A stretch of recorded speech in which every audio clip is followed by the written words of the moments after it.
বিসমিল্লাহির রহমানির রহিম। আসসালামু আলাইকুম। আজকে আপনাদের সাথে শেয়ার করছি একটি অসাধারণ রাবার বা ইলাস্টিক জয়েনিং করে আমাদের গলার সাইডে হাতার কাঁধের দিকে পড়ে থাকবে এমনভাবে এই ডিজাইনটি করেছি। তো কিভাবে ডিজাইনটি করেছি এবং কাঁধের অংশতে কীভাবে বেল্টগুলো জয়েনিং করেছি, কতটুকু মাপ এবং কাটিং করছি সব ডিটেলসে থাকছে। আর আজকে বাইরে খুব সুন্দর বৃষ্টি হচ্ছে, আশা করছি আপনারা ব্যাকগ্রাউন্ডের মিউজিক বা সাউন্ডের জন্য বিরক্ত বোধ হবেন না। তো এখন আমরা কাটিং পর্বে চলে যাচ্ছি। কাপড়টা কাটিং করার জন্য এখানে আমি প্রথমে কাপড়টা 4 পার্ট করে নিয়েছি। এখানে কিন্তু 4টা পার্ট আছে, আপনাদেরকে কাছ থেকে দেখিয়ে দিলাম।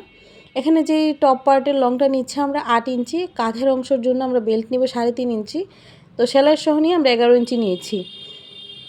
গলা এবং কাঁধের অংশের জন্য আমরা এখানে 5 ইঞ্চি নিয়েছি এবং বডির জন্য নিচ্ছি 6.5 ইঞ্চি। তো 6.5 ইঞ্চিতে আমরা পেটের দিকেও নিয়েছি 1 ইঞ্চি নিব আমরা, সেটা এক্সট্রা, যেটা আমাদের সেলাই মার্জিন। তো এখন আমরা উপরের থেকে আর্মহোলের অংশটা কিন্তু এভাবে হালকা করে একটু ডাউন করে দিয়েছি। এখন প্রত্যেকটা দাগ অনুযায়ী আমরা কাটিং করে নিয়েছি। এখন আমরা হাতা বেল্টের জন্য পাশে নিচ্ছি 8 ইঞ্চি, লং নিচ্ছি আমরা এখানে 10 ইঞ্চি। যেহেতু 8 ইঞ্চি নিচ্ছি, তো এটার পাশে কিন্তু আমরা 4 ইঞ্চি করে দুইটা হাতাতে জয়েনিং হবে। কাপড়টাকে প্রথমে 4টা ভাঁজ করে এটাকে আমরা দাগ দিয়ে কিন্তু এভাবে কাটিং করে নিয়েছি। এভাবে আমরা হাতাটা পরবর্তীতে সেলাই করে জয়েনিং করব।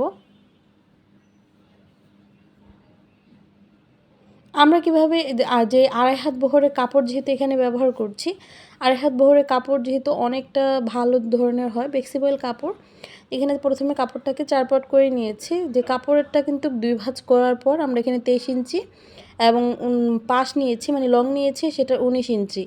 এখন আমরা 6.5 ইঞ্চিতে যে গলার জন্য যে র্যাফেল বা কুচি দিব, তো সেই জন্য কিন্তু আমরা এখানে 6.5 ইঞ্চিতে এভাবে মেজারমেন্ট করে নিচ্ছি।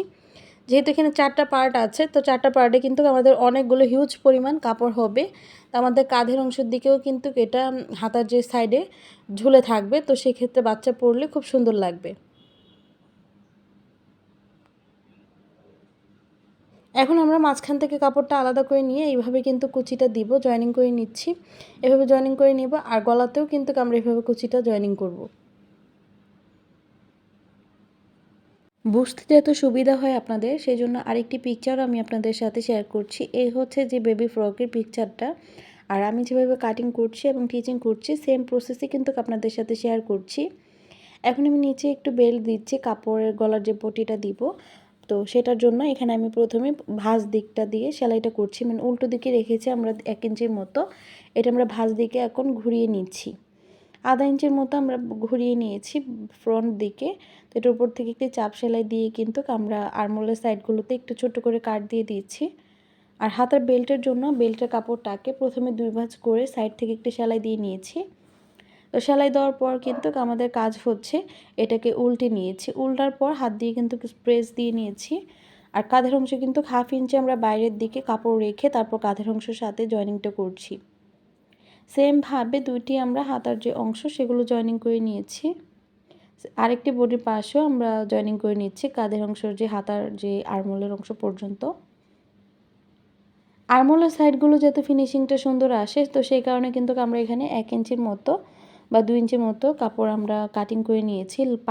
লং দিয়েছি অনেক বেশি, যতটুকু আপনি আপনার বাচ্চার ফ্রকের আর্মহোল দিতে চান। এখন এটার ভিতর দিকে একটি ভাঁজ দেওয়ার পর আরেকটি ভাঁজ দিয়ে নিয়েছি। এভাবে কিন্তু আমরা যে পাইপিং বা পট্টি সেটা জয়েনিং করে নিচ্ছি। আপনারা যদি ডিটেলসে এই পাইপিংটা আমি কীভাবে জয়েনিং করি সেটা জানতে চান, আমাকে জানাবেন। আমি একদম স্লোভাবে ডিটেলসে আপনাদের সাথে শেয়ার করব। সেমভাবে আরেকটি হাতার যে আর্মহোল সেটাও আমরা জয়েনিং করে নিব। বডির মেজারমেন্টটা এখন আমরা দিয়ে দিব। বডি যেহেতু 23 ইঞ্চি, তো আমরা এখানে 12 বা 12.5 ইঞ্চি করে নিব বা আর বেশি নিব। তো আমাদের বডিতে কিন্তু আমরা 4 ভাগের 1 ভাগ দিব। এখন গলার যে র্যাফেলের জন্য বা কুচির জন্য এখানে মাঝখান থেকে কাপড়টা জয়েনিং করে এখন আমরা নিচের পোর্শনের যে সেলাইটা সেটা দিয়ে নিচ্ছি। তো নিচের পোর্শনে সেলাইটা দেওয়ার পর আরেকটি সাইডেরও আমরা কিন্তু সেলাইটা দিয়ে নিব।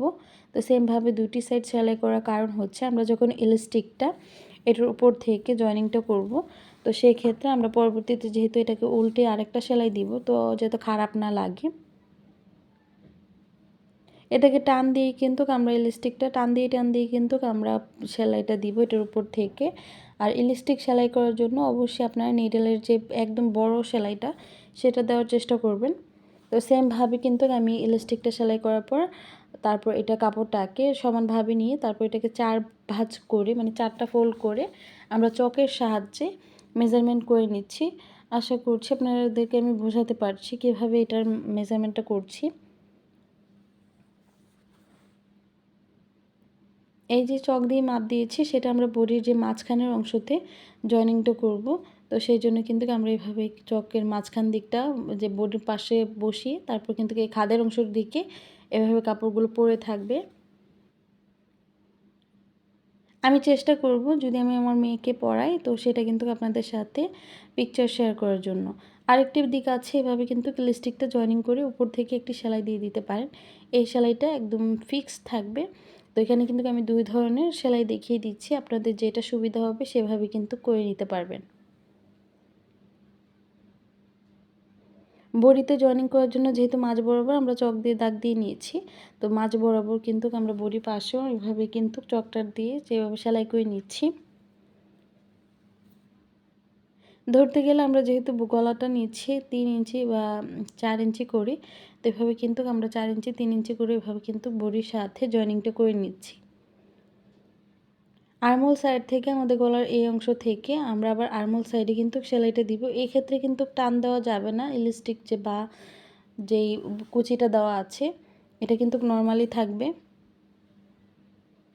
আর কাঁধের অংশের দিকে যতটুকু কাপড় রাখবো আমরা সেম মেজারমেন্টই রাখবো 2 সাইডে, যাতে আমাদের পরবর্তীতে কাঁধের অংশে এক সাইডে বেশি না হয় কম না হয়। বডির দিকে আমরা বেশি কুচি দিয়ে অ্যাডজাস্ট করে দিব যদি বেশি হয়। আর্মহোল সাইড থেকে কিন্তু আমরা এখন বডি মেজারমেন্ট অনুযায়ী এখানে সেলাই করে নিচ্ছি।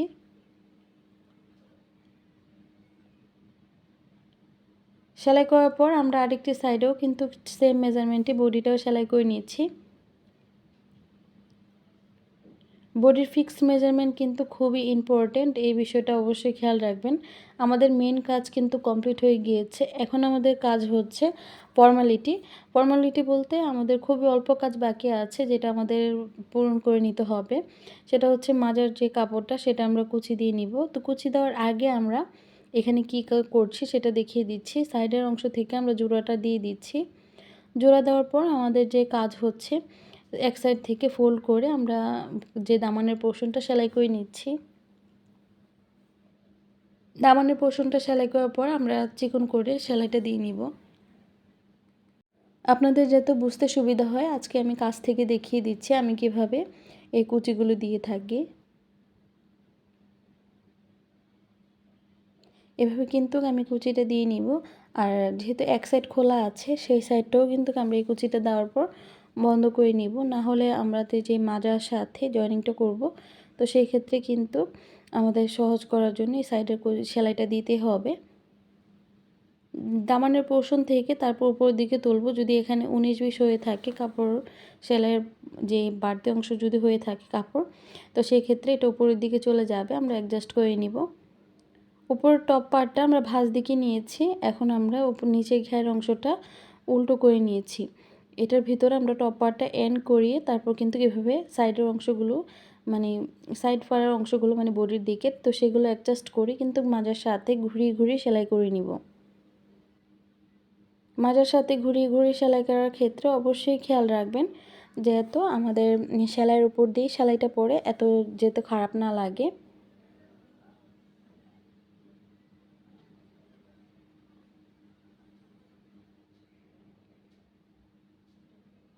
এভাবে কিন্তু ঘুরিয়ে ঘুরিয়ে সেলাই করার ক্ষেত্রে আমাদের অ্যাডজাস্ট যদি বেশি কাপড় হয় তো সেক্ষেত্রে আমাদের যেই উপরের ঘেরের থেকে কাপড়টা খুলে কিন্তু নিচের কাপড়টার সাথে অ্যাডজাস্ট করে নিতে হবে।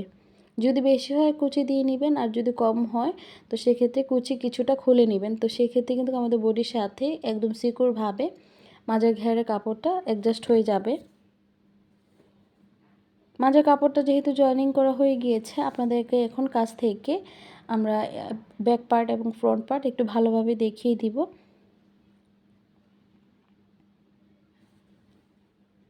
এই হচ্ছে জামাটার যে ফাইনাল লুক। আশা করছি আপনাদের কাছে এই জামার লুকটা ভালো লেগেছে। আর ভালো লেগে থাকলে অবশ্যই আমাকে কমেন্ট বক্সে জানাতে ভুলবেন না। আরও আপনারা কোন ধরনের ভিডিও দেখতে চান সেটাও আমাকে জানিয়ে দিবেন। আর যদি ভিডিওটা ভালো লেগে থাকে অবশ্যই ভিডিওটিতে like, comment, share and subscribe করে দিবেন আমার ফ্যাশন ডিজাইনার হালিমা চ্যানেলটি। আজকের মতো এখানে বিদায় নিব। সবাই ভালো থাকবেন, সুস্থ থাকবেন। আল্লাহ হাফেজ। আসসালামু আলাইকুম ওয়া রাহমাতুল্লাহি ওয়া বারাকাতুহু।